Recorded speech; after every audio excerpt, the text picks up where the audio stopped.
There are few forms of transport in the world that offer the glamour, the mystique and the luxury of the Orient Express. Before the war, this train was about the quickest way that you could travel across Europe, and it transported the rich and the famous to some of the most exclusive destinations on the continent.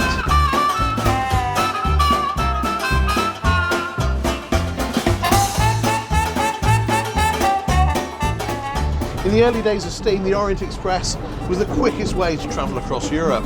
It was comfortable, it was luxurious, it was fast, all things you'd struggle to say about most cars built in the same era. In those bygone days of steam travel, early motorcars were a far less practical proposition than trains when it came to travelling any real distance. However, if you think about a modern day car, well, it's reliable, it's comfortable, it's quick, it's very civilised. Basically, if you challenge the Orient Express with something that you've just bought from a showroom, it's not going to be much of a challenge. Where's the fun in that?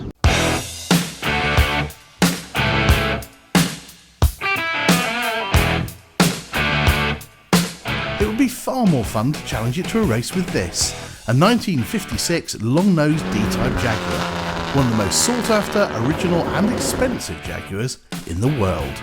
Faithful to its origins, it has no speedometer and sports a 3.8 litre engine.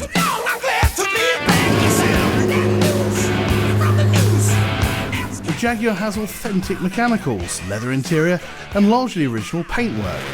The car's owner, Jonathan Turner, has challenged the Orient Express to a non-stop race from London to Venice, in an effort to see which one can get there first.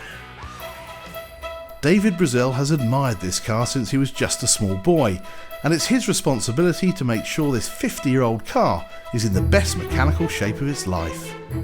Preparing this car has been a fairly serious undertaking. You're asking a 50-year-old racing car to do 2,500 miles on the road. We've had to change the wiring loom because the wiring loom is 50 years old, and really to go through virtually every component and check everything and make sure that nothing's going to let us down. And even the chief mechanic behind the race wonders if both the driver and the car are up to a challenge of this length. Jonathan Turner's really going to struggle in this event, even though he's possibly not aware of that as yet, and he's going to be driving this D-type virtually non-stop for 30 hours. Jonathan Turner and his navigator Robert Kuchar will have no GPS, no speedometer and no fuel car. They'll be authentically taking part in this race in the manner of the great train races of the early 20th century. It really is back to basics racing. They have only one objective: to beat this train to Venice, to reach Venice in less than 31 hours. Now, that might sound easy, but their car is very old, it's hugely powerful, it's going to be an absolute handful on the road, so anything can happen.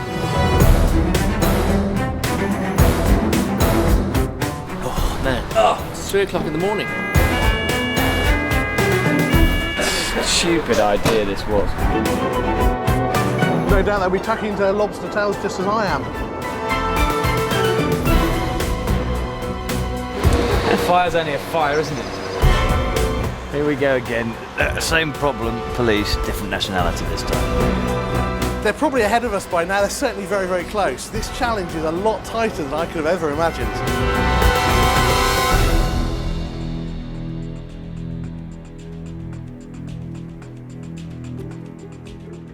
Trains racing cars used to be a regular spectacle throughout Europe early in the 20th century. There was a real competitive spirit between the two forms of travel, with the train being the dominant force. However, one man sought to challenge its supremacy. Wolf Bonato claimed that actually going quicker than a train in a car was no big deal. In fact, he was confident that his Bentley Speed 6 could get him from the south of France back to his club in London quicker than the train could reach Calais. His friends took the bet, £100, and the challenge was on. The next day, on March the 13th, 1930, as the blue train steamed out of Cannes, Bonato took the mighty Bentley and set off at top speed. From Lyon onward, they had to battle against heavy rain. Throughout France, they hit fog. Then, shortly after Paris, they burst a tyre, requiring the use of their one and only spare. And yet, racing non-stop through the night along bumpy 1930s roads, they reached the coast at 10:30 a.m, sailed across to England and were neatly parked outside the Conservative Club in London 4 minutes before the blue train even reached Calais. Wolf Bonato won the race and the bet, but before he could collect the money, he was faced with a huge fine from the French authorities, who claimed he'd been racing on public roads. It's 9 AM on the first day of the race. The car's drivers are Jonathan Turner and Robert Kuchar. Jonathan has done the arduous Paris to Peking race twice and is a collector of several important British racing cars. Robert is the editor of Octane magazine and is not quite sure what he's let himself in for. Very well, we're just looking at Robert's sheepskin rug. He's bought a sheepskin rug to keep him, I thought it was to keep him warm. But he's decided that it's so hot at the bottom of the car that the sheepskin rug will absorb the heat. Because of, just in case. So it's going to be nicely tucked up there. It's going to be very cosy, very comfortable. Probably going to be asleep for most of the trip. Both men are starting the day meeting with the legendary Sterling Moss for a few words of advice. However, whilst Jonathan and Sterling are discussing the racing history of the car, Jonathan brings into question 82-year-old Sterling's memory of what engine the car had when it raced at Le Mans all those years ago. No way! Yes, God, you yes, just yes. lost how much No have we problem. bet? 20 quid. 20 You quid. just lost it. No, So, Get your wallet out, Sue. I Get just your won wallet out. 20 quid. Get your wallet out. He honestly believes, he does not realise this was a 3446. He thinks it's a 3. What do you reckon it is? 3.75 litres. 3.75. Never. See, this is what worries me. You know, as things you get a new group of youngsters coming along and say, "I know it ran as a 3.7." No way. As if Sterling's words weren't enough, he pulls out his racing diary just to prove his point. Jaguar's finished 1, 2, 3 and 4. Yeah, that's right. But Sanderson and Lawrence, that's the car. 3781. 3781.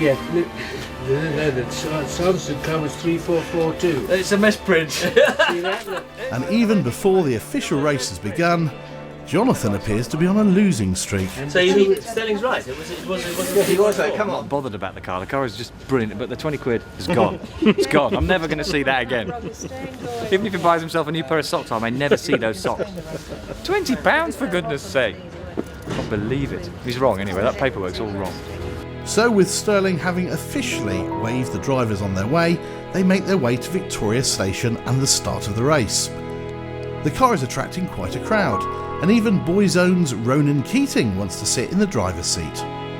Whilst the Jaguar is being prepped for the start of the race, I thought it was only fair to, gloat a little bit about how easy my journey was going to be compared to theirs. Morning, Jonathan. Thanks so much for coming. I'm glad you It's made a pleasure. it. I was getting a bit concerned, to be honest, chaps. I thought the challenge was almost over. I didn't hear the car. We got see stuck the at car. the lights. We were on time. We got stuck at the lights. That'll be the only time we stop, I reckon, yeah? It wasn't built for London traffic. This No. car. Now listen, the Not challenge. This is a pretty intense challenge, Yeah, isn't it's not a challenge. You're sitting on a train tootling through France. it? So when was the last time this car did any miles? Because Proper miles, like this, 1957. just like yesterday, really. He's done some racing. He's done some racing. Right, He's okay. only own a car, you know. He's only the third owner. Yeah, I'm only the third. Oh, really? owner. Yeah. So how many Quite kilometres do you reckon you're going to clock up? 1800. 1800 or so. About Kilometres? 1,000 miles. 1,000 miles. Yeah. If we, You got fuel money between you? got fuel money. We got some money for fines just in case the coppers decide to talk to us. I've heard they're very lenient on the continent. I hope so. We haven't got Yes. a speedo, and we haven't got a mileometer either. Really? Yeah. So they've given us this route to follow with all these, mileage on it. Well, we haven't got a Doesn't mean a mileometer. thing. Yeah. And everyone's saying keep to the speed limit. We're thinking, how the hell do we do that? We don't know how fast we're going. Well, the car looks fantastic. Thank you. I genuinely wish I was kind of with you, because it must be a fantastic experience. But at the same time, I'm going to enjoy the luxury of the Orient You Express. are. of That's course. going to be really, really troublesome for you, isn't it? It will. I'll give you a full debrief. I'll Ring get me with the photos. menu. Ring me with the menu. We'll run through, because Yeah. I'm never sure what to have I'd like with to red know. meat. Yeah, I'll help you. I'll ring. Gentlemen, start your engine, please. I hope it does.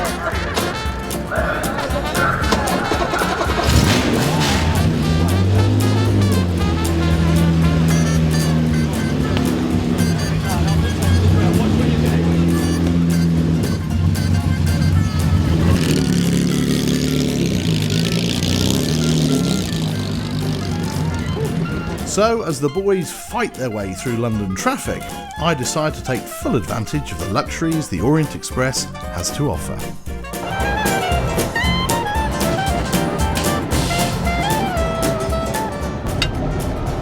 The boys have got a map. We've got a map as well. The interesting thing is, I haven't got to do anything about it. I haven't even got to look at it. Because we'll get there regardless. All I've got to do is eat, really. And drink. And sleep.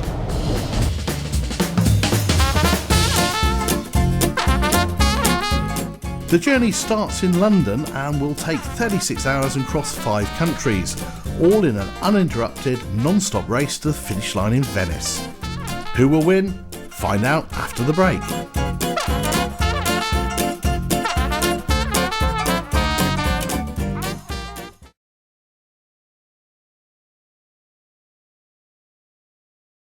Welcome back to part 2. We're racing a vintage car against a vintage train to find out which one's fastest from London to Venice. We're racing one of the most sought after and precious Jaguar D-types in the world against the legendary Orient Express in an effort to find out which one can make it from London to Venice first. Jonathan and Robert have yet to cross the channel and are now delayed waiting for the train.